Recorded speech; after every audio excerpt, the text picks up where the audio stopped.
बात करेंगे properties of photon के बारे में। ठीक है, फोटोन क्या होता है और उसकी प्रॉपर्टीज क्या होती है ये हम बताएं। यहाँ पर देखेंगे तो जो फोटोन वर्ड है, ये फोटोन जो पार्टिकल होता है, फोटोन को हम एक प्रॉपर्टीज ऑफ फोटोन के बारे में। ठीक है, फोटोन क्या होता है और उसकी प्रॉपर्टीज क्या होती है ये हम बताएं। यहाँ पर देखेंगे तो जो फोटोन वर्ड है, ये फोटोन जो पार्टिकल होता है, फोटोन को हम एक और नाम से जानते हैं जिसको हम कहते हैं क्वांटा। ठीक है, अब क्वांटा का मतलब क्या होता है, ये क्वांटा वर्ड कहाँ से आया? 1900 ईयर में डी ब्रॉगली ने क्या किया, डी ब्रॉगली साइंटिस्ट थे। ठीक है, तो डी ब्रॉगली ने एक थ्योरी प्रपोज की, स्टेटमेंट दिया था इलेक्ट्रोमैग्नेटिक रेडिएशन के लिए। ठीक है, इलेक्ट्रोमैग्नेटिक, उन्होंने कहा कि जो इलेक्ट्रोमैग्नेटिक रेडिएशन होते हैं, इलेक्ट्रोमैग्नेटिक रेडिएशन, इलेक्ट्रोमैग्नेटिक रेडिएशन उन्होंने कहा कि जो होती है वो किससे मिलकर बनी होती है, वो क्वांटा से मिलकर बनी होती है। ठीक है, वो क्वांटा से मिलकर बनी होते हैं। बाद में इस क्वांटा को क्या बोला गया, फोटोन बोला गया, और क्वांटा वर्ड से ही हमारे बना एक ब्रांच बनी फिजिक्स की जिसको हम बोलते हैं क्वांटम मैकेनिक्स। ठीक है, हम आज प्रेजेंट में हम उसको क्वांटम मैकेनिक्स के नाम से जानते हैं, जो कहाँ से आया, 1900 में डी ब्रॉगली के एक्सपेरिमेंट की वजह से, उनकी थ्योरी की वजह से, जिन्होंने क्वांटा बोला था कि जो रेडिएशन होती है उसकी एनर्जी जो होती है वो किस फॉर्म में चलती है, क्वांटा के फॉर्म में चलती है, और वो क्वांटा होते हैं, फोटोन होते हैं, फोटोन पार्टिकल होते हैं। तो क्वांटम फिजिक्स यहाँ से एक नई ब्रांच फिजिक्स की बनी। ठीक है, तो यहाँ पर हम देखें अगर, तो फोटोन जो है, फोटोन एक पार्टिकल है। ठीक है, फोटोन क्या है, फोटोन एक पार्टिकल है, पार्टिकल जैसा बिहेव करता है हम कह सकते हैं। ये मैटर पार्टिकल नहीं है। ठीक है, मैटर पार्टिकल मतलब जिस तरह से इलेक्ट्रॉन, प्रोटॉन और न्यूट्रॉन होते हैं, इस तरह के पार्टिकल नहीं है। ये जो होते हैं, ये फोटोन जो होते हैं क्या होता है, इनका रेस्ट मास की अगर बात करें इनकी, तो इनका जो रेस्ट मास देखा गया वो क्या होता है, जीरो होता है। रेस्ट मास इनका क्या होता है, जीरो होता है। तो फोटोन का जो मास होता है वो जीरो होता है, मतलब पार्टिकल जैसा नहीं है, ये मैटर पार्टिकल की जैसा बिहेव नहीं करते हैं। ठीक है, मैटर पार्टिकल जो हम बोलते हैं, मैटर पार्टिकल किसे बोलते हैं, मैटर पार्टिकल हम उनको बोलते हैं जो जिनमें कुछ ना कुछ मैटर होता है, जैसे इलेक्ट्रॉन हो गया। ठीक है, इनका कुछ ना कुछ मास होता है, तो इलेक्ट्रॉन हो गया, प्रोटॉन हो गया, न्यूट्रॉन हो गया, ये क्या है, मैटर है, मैटर पार्टिकल है। लेकिन फोटोन ऐसा नहीं है, फोटोन जो है रेस्ट मास उसका जीरो होता है, उसमें मास ही नहीं होता है, उसमें मोमेंटम होता है। जब वो ट्रेवल करता है तब उसके कुछ ना कुछ मास आ जाते हैं उसके ऑसिलेशंस की वजह से। ठीक है, उसमें मोमेंटम आ जाता है। तो यहाँ पर बोल सकते हैं, अगर इसकी प्रॉपर्टीज के बारे में देखें तो इसके कुछ प्रॉपर्टीज हैं, इसको हम पॉइंट आउट करते हैं, देखते हैं इसकी प्रॉपर्टीज क्या क्या होती हैं। ठीक है, तो हम इसकी प्रॉपर्टीज के बारे में यहाँ पर पढ़ेंगे। ठीक है, इसकी फर्स्ट प्रॉपर्टी की बात जो कि हमने पहले ही लिख दी, इसका रेस्ट मास जो होता है वो क्या होता है, रेस्ट मास इसका होता है जीरो होता है, रेस्ट मास इज जीरो। ठीक है, ये फर्स्ट इसकी प्रॉपर्टी होगी। सेकंड की बात करें तो जो चार्ज होता है फोटोन पर, या फोटोन को जो चार्ज होता है, चार्ज क्या होता है, जीरो होता है, चार्ज इज जीरो। ठीक है, कोई चार्ज नहीं होता, चार्जलेस पार्टिकल होता है। ठीक है, इसी तरह नेक्स्ट की बात करें, नेक्स्ट प्रॉपर्टी की अगर बात करें तो जो फोटोन होता है इसकी एनर्जी जो होती है ये होती है E equals to H nu, मतलब कोई भी एनर्जी जो फोटोन की हो सकती है, न्यू या मिनिमम एनर्जी जो हो सकती है वो क्या है, वो होगी एच न्यू। एच क्या है यहाँ पर, प्लैंक कांस्टेंट है, और न्यू क्या है यहाँ पर, फ्रीक्वेंसी है। या इसको हम लिख सकते हैं, न्यू क्या होता है, सी बाई लैम्डा, तो इसको हम बोल सकते हैं H C divide by lambda. तो एनर्जी किसी फोटोन की अगर एनर्जी की बात करें तो कितनी हो सकती है, मिनिमम एनर्जी उसकी हो सकती है एच सी बाई लैम्डा या एच न्यू के इक्वल हो सकती है। ठीक है, यहाँ पर न्यू क्या है, न्यू यहाँ पर फ्रीक्वेंसी है। ठीक है, तो यहाँ पर न्यू इसकी फ्रीक्वेंसी है और एच जो है प्लैंक कांस्टेंट है, जैसे कि हम जानते हैं। नेक्स्ट प्रॉपर्टी की हम बात करते हैं, फोर्थ प्रॉपर्टी की। फोर्थ प्रॉपर्टी अगर देखें तो जो फोटोन है वो कोलाइड करता है मैटर पार्टिकल के साथ।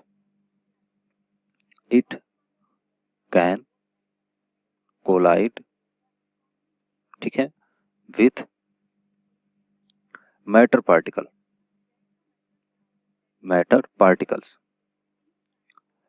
मैटर पार्टिकल्स कौन से हैं, हमने अभी देखा था, जो मैटर पार्टिकल्स होते हैं उनके अगर नाम लें तो मैटर पार्टिकल कौन कौन से हैं, जैसे इलेक्ट्रॉन हो गया, प्रोटॉन हो गया, न्यूट्रॉन हो गया, इस तरह के कई सारे पार्टिकल्स होते हैं, मैटर पार्टिकल्स होते हैं। तो इनके साथ क्या करता है, फोटोन डायरेक्टली कोलाइड कर सकता है। और कोलिजन में क्या होता है, जब कोलाइड करेगा तो इसका कोलिजन में मोमेंटम और एनर्जी दोनों कंजर्व होगी, ठीक है। अगर बात करें एनर्जी और मोमेंटम की तो दोनों क्या होंगी, कंजर्व होगी, जो कि कोलिजन में होता है। कोई भी कोलिजन होता है अगर मैटर पार्टिकल के बीच हो या प्रोटॉन और मैटर पार्टिकल के बीच हो, ठीक है, तो वहां पर उनका मोमेंटम और एनर्जी जो है कंजर्व रहेगा। इसी तरह नेक्स्ट प्रॉपर्टी की बात करते हैं। फिफ्थ प्रॉपर्टी यहाँ पर अगर देखें हम तो जो मोमेंटम होता है फोटोन का p, ये इक्वल होता है mc के, ठीक है, क्योंकि ये स्पीड ऑफ लाइट से ट्रेवल करते हैं, ठीक है।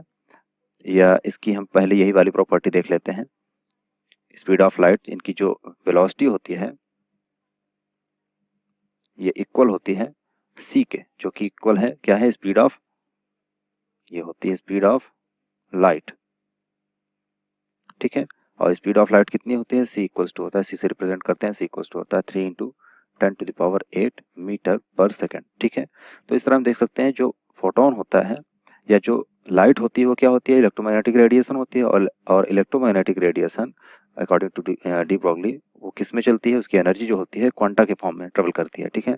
तो एक्चुअली हम ये कह सकते हैं कि जो इलेक्ट्रोमैग्नेटिक रेडिएशन, ये जो लाइट है वो एक्चुअली होती क्या है, वो फोटॉन्स ही होते हैं, जो कि स्पीड ऑफ लाइट या उनकी ही स्पीड जो है 3 × 10⁸ मीटर पर सेकेंड होती है, ठीक है।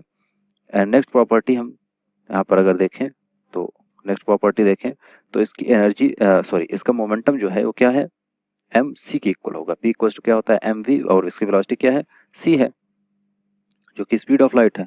अब यहाँ से अगर देखें तो यहाँ से इसका अगर वैल्यू पुट कर दें हम यहाँ पर, या एम सी को देख सकते हैं, एम जो है यहाँ पर क्या है, मास है, और मास जो होता है क्या होता है, जीरो होता है। कब, जब वो रेस्ट पे होता है, ठीक है। हमने बताया कि उसका रेस्ट मास क्या होता है, जीरो होता है। रेस्ट मास की बात कर रहे हैं यहाँ पर। जब वो ट्रेवल करता है तो उसका मास जीरो नहीं होता है, ठीक है। नेक्स्ट अगर प्रॉपर्टी यहाँ पर हम देखें V I I, seventh property, तो इसका जो मास आएगा अगर हम देखें तो एनर्जी हमने बताई थी ई इक्वल्स टू क्या होती है, एच न्यू।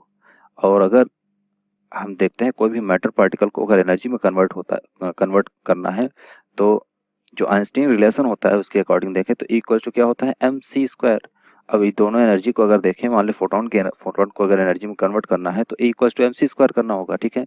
मतलब यहाँ से हम दोनों से कह सकते हैं कि एच न्यू जो होगा हमारा इक्वल होगा एम सी स्क्वायर के, ठीक है। तो यहाँ से एम इक्वल्स टू आ जाएगा, एम इक्वल्स टू हम लिख सकते हैं एच न्यू डिवाइड बाई हो जाएगा सी स्क्वायर के, ठीक है। अब H nu divide by C square, अब यहाँ पर वैल्यू न्यू इक्वल्स टू क्या होती है, न्यू की वैल्यू अगर यहाँ से हम फाइंड आउट करें तो हम देख सकते हैं न्यू इक्वल्स टू हम लिख सकते हैं सी बाई लैम्डा के। न्यू क्या होता है, ये हो जाएगा H C divide by lambda into C square के। तो सी से सी कैंसिल आउट, हमारे पास आ जाएगा यहाँ से एच बाई लैम्डा के, ठीक है, एच बाई लैम्डा सी के।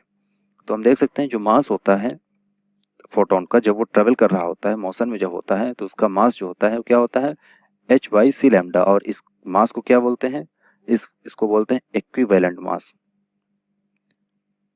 इक्विवेलेंट मास बोलते हैं, ठीक है। ये रेस्ट मास नहीं होता, जब ट्रेवल कर रहा होता है तब का उसका मास होता है। अब इस मास की वैल्यू को अगर यहाँ पर पुट कर दें तो हम देख सकते हैं P इक्वल्स टू हमारे पास आ जाएगा एम एच डिवाइड बाई हो जाएगा, सॉरी एम की वैल्यू पुट कर रहे हैं तो ये कहाँ से ये आ जाएगा हमारे पास, एम की जगह पर क्या आ जाएगा, एच, एंड देन सी है तो सी डिवाइड बाई हो जाएगा लैम्डा सी के।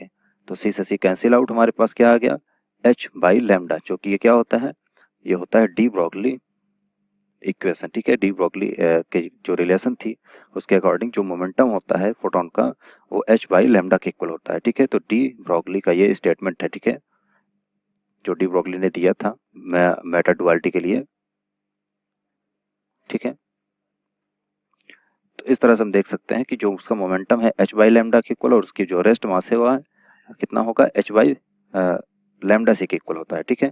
अब नेक्स्ट प्रॉपर्टी की अगर बात करें यहाँ पर, ठीक है, एट्थ प्रॉपर्टी अगर इसके देखें तो जो कोई भी लाइट अगर एमिट हो रही है कहीं से भी, कोई भी लाइट सोर्स है, ठीक है, कोई भी एक लाइट सोर्स है, तो इससे जितनी भी लाइट एमिट हो रही हैं, ठीक है, अगर इसकी इंटेंसिटी की बात करें, इंटेंसिटी आई की बात करें, तो वो डायरेक्टली प्रोपोर्शनल होगा, इंटेंसिटी डायरेक्टली प्रोपोर्शनल होगी नंबर ऑफ फोटोन की, ठीक है।